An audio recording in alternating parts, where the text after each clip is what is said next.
हिंदी की एक मशहूर लिखने वाली हैं मृदुला गर्ग। जब पहलगाम हुआ तो उसके कुछ घंटों बाद उनका एक फ़ेसबुक पोस्ट था, एक ऐसे वक्त पे जब हर शख्स बहुत उत्तेजित था, हर शख्स रिएक्ट कर रहा था, there was a knee jerk response. Mridula ji ने लिखा कि कभी कभी खामोश रहना भी ज़रूरी है, कभी कभी चुप साध के भीतर जाने की ज़रूरत है कुछ सोचने के लिए। मुझे लगा कि हम as a nation we become a people of we have very instant reactions. We want to wage war, we want to drop bombs, we want to exterminate our neighbors, we want to do this, that, the other. And with social media being what it is, it acquires that momentum, and that hate is like a juggernaut that is rolling across the nation. So there is some merit in occasionally pausing, even in difficult times, I think even in very, very bad times. Yesterday, a young woman was telling me whose child is in school, how that child was bullied and called a Paki and told to go back to Pakistan and so on. Of course, she complained to the principal, and this is some very Tony school that the child goes to. Now, bullying in school on religious grounds is not new. At some points, all of us have faced it. I think incidents like the Pahalgam incident sort of make everything sharper, which is not to say that communalism is not around us. It is a fact of life. You need to be a very blithe spirit to say that it doesn't happen. It doesn't happen among people like us. There is no such thing as people like us. People we went to school with, people we went to work with, former neighbors, former friends, all of that. People you think are on the same page as us will say the most surprising things. The other day I was reading that a former lieutenant governor has quit some WhatsApp group of IAS officers. Again, I will say that most of us who don't have a thick skin quit all forms of WhatsApp groups a very long time ago. Because be it RWA groups, be it WhatsApp groups of schools and colleges, these are very toxic spaces.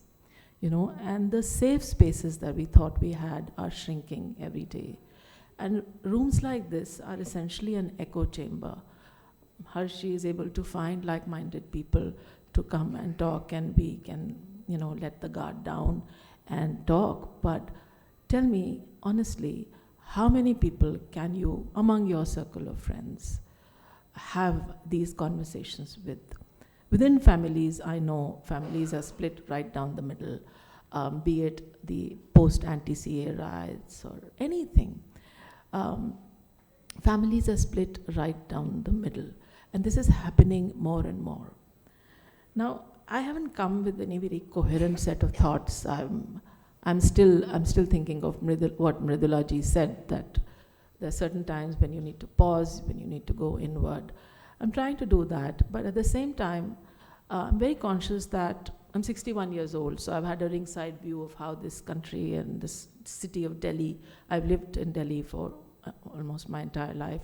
I've seen how Delhi has changed, how the people like us that we keep talking about, how they have changed. In my mind, there's a very clear moment in time when things did begin to change. I think Mr. Advani's Rath Yatra was the first time when a very sharp othering began to happen in this country.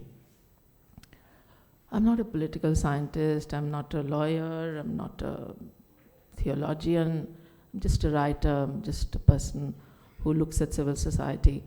My sense is that the early 90s is when things indeed began to change. Mr. Advani ने एक तरह की खुली छूट दे दी. उन्होंने कहा कि ये एक बहुत बड़ा कॉज है, आइए और हमारे साथ जुड़िए. उन्होंने स्टेट रिसोर्सेज, प्राइवेट रिसोर्सेज सबको मोबिलाइज किया और एक लेजिटिमेसी दे दी. और हम 90s से फिर देख रहे हैं, चाहे वो बॉम्बे राइट्स हों, चाहे गुजरात राइट्स हों, गुलबर्गा सोसाइटी में जो हुआ एहसान जाफरी के साथ. अब मैं अपनी ज़ाती ज़िंदगी का इंसिडेंट बताती हूँ, हाल का, 2 साल पहले का. We were thinking of buying a house. पहले तो घर ख़रीदना ही मुसलमानों के लिए बहुत बहुत बहुत मुश्किल है. You have to tell the broker we are Muslims. Mohammedan है, अच्छा कोई बात नहीं, पता करते हैं. So the pool shrinks, the stock shrinks immediately when they know you're a Mohammedan. Okay, so you need to put it on the table. You have to tell up front that you are a Muslim. बहरहाल उसके बावजूद वो आपके लिए घर देखते हैं. एक घर हमें मिला भी बहुत ढूंढने से. उसकी दो शॉर्ट कमिंग्स थी. वो एक बहुत टोनी नेबरहुड में था, बहुत ही upscale, very nice, leafy, everything. एक तो ये कि वो मस्जिद के बहुत नज़दीक था. दूसरी ये कि जो फ्लोर अवेलेबल था उस बिल्डिंग में, हर फ्लोर पे मुसलमान रहते थे. तो उसकी प्राइस ज़रा नेगोशिएबल थी इस वजह से. But even though Gulbarg happened so many years ago, even though when you go to Ahmedabad now, you say, oh, it happened a very long time ago. Actually, it didn't happen a very long time ago. But as a society, as a people, not just in Gujarat, but outside also, many of us have moved on. We've said, अरे वो तो बहुत पहले की बात है, अब थोड़ी होगा.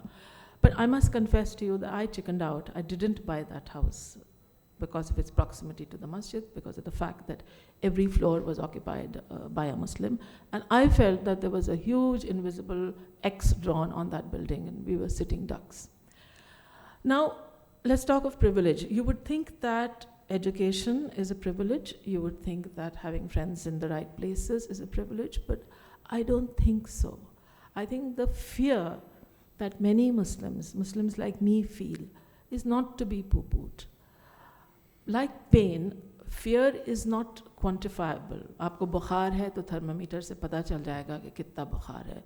लेकिन आपके पास दर्द है और वो कोई आप कोरिलेट नहीं कर सकते हैं किसी बीमारी के साथ, तो बहुत मुश्किल है डॉक्टर को समझना कि आपको क्यों दर्द है. In much the same way, अगर आपको खौफ है, आप कितना भी उसको you sort of work your way around it. You have well-meaning friends who tell you, oh, come on, don't think like that. But there is no come oning about fear. The only thing friends, well-meaning friends, can do is to give it the legitimacy that we ask. That maybe you don't share that fear, but just accept that we are fearful. That we are fearful despite our so-called privileges. That fear is very much there. Some years ago, I wrote a book, a collection of essays called But You Don't Look Like a Muslim. That was the title essay. I've grown up in Delhi listening to this. अंग्रेज़ी बोलती हैं, बाल कटे हुए हैं, वैसे ही कपड़े पहनती हैं, फैब इंडिया से जैसे और लोग पहनते हैं. You look like one of us. So, but when my name, especially my second name, Jalil, is a dead giveaway, I can't be anything else. So, the question is, oh, but you don't look like a Muslim. Now, what is a Muslim supposed to look like? You know, that's a question I've pondered my entire adult life. Also, when people say, but you don't like a Muslim, the other thing that comes with it, unsaid, is, oh, so, you seem all right. You're not the bomb-throwing, beef-eating Muslim of popular imagination. But मेरे दिल में आपने झांक के कहाँ देखा है? Supposing I have a very subversive heart, so what? So this business of looks is so important. How you look, how you're perceived. I think we need to get out of these traps. And I went to Delhi University and it was all the time, oh, you're too fair to be a South Indian, oh, you're not chinky. So as a nation, we are so quick to, want people to conform. And when they don't, it's a trouble. About Muslims, unfortunately, there are these stereotypes. You talked about children and how we need to be mindful of the effect this is having on children. Mine are grown up, but I hear from younger people how it is very difficult indeed to be raising kids, Muslim kids, especially. Is that a sign to stop? Oh, I thought it's some kind of siren saying no more. Okay. You did say there was a sign that we not. Okay, I'll just wrap it up. In any case, I don't have a bunch of very coherent thoughts. I'm all over the place with what I have to say. But yes, stereotypes are very, very troublesome in so very many ways. Othering is a fact of life, just as communalism is a fact of life. I mean, there's no point burying your head in the sand. There's no point not calling out the big elephant in the room, which is barefaced bigotry, which is communalism. It comes at you in different ways. I mentioned buying a house or renting a house for that matter. It can be something as important as that. It can be something really minor. It can be something really trivial. I'd gone to Patna and I was looking for a certain kind of chape ki sari. I walked into a very hip showroom and I said, मैं वो छापे की साड़ी ढूंढ रही हूँ. He says, वो तो आप गलत जगह आई हैं, आपको तो वहाँ जाना चाहिए. I said, वहाँ कहाँ? As it turned out, maybe Shahrukh, you might know this, apparently that chape ki sari is only worn by Muslims. Now, I thought it was amazing that Muslims in Bihar don't wear a gharara, don't wear a shalwar kameez, but wear a sari. But this man who was hoping to make a sale from me lost interest entirely in me because he said, वो तो वहाँ जाना पड़ेगा. I still persisted, कहाँ जाना पड़ेगा? He says, Mohammedan इलाके में जाना पड़ेगा. I didn't know that it's only Mohammedan brides who wear this chape ki sari. Now, this is a benign other. He lost interest in me because he knew he was not making a sale from me. I was not interested in those expensive saris he was showing me. Now, othering there's a spectrum from toxic to banal to benign, but it's there and it's hurtful. और उस दुकान में खड़े होके 1 minute में मैंने अपने आप को बहुत छोटा महसूस किया और बहुत different महसूस किया. एक और incident, I'm going to mind my life mostly for this essay because I was told that this is about society and I don't have very, very sort of technical things to say.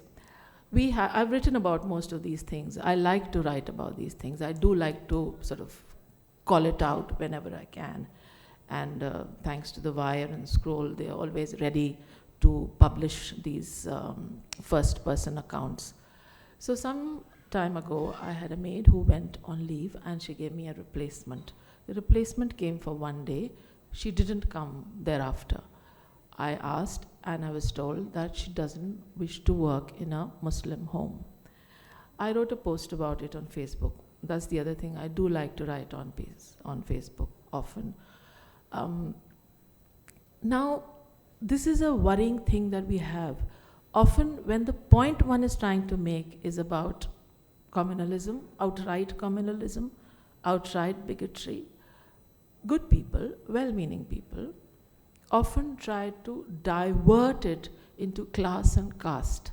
My post was simply about somebody who cleans loos and mops floor, that's what she does from house to house, does not wish to do this in a Muslim home. The point I was making was, why? How is cleaning a Muslim loo different from cleaning a Hindu loo? It's a very crude thing to be saying on social media, I accept it. But I felt angry, I felt hurt, and indeed I worded it crudely. But the point, however, remains the same. Somebody who for a living mops floors, cleans houses, goes from home to home in the same mahalla, does not wish to do it for a Muslim home. That's the only question I'm asking. Why? Why divert this conversation into a very intellectual debate about class and caste? This is not about caste. This is about communalism, plain and simple. So that's the other thing. I think we sometimes need to not obfuscate. Sometimes we don't need to look for very difficult and complicated explanations for some things that are really simple. And like Mridula Garg, I think occasionally we need to pause and reflect and introspect. Thank you.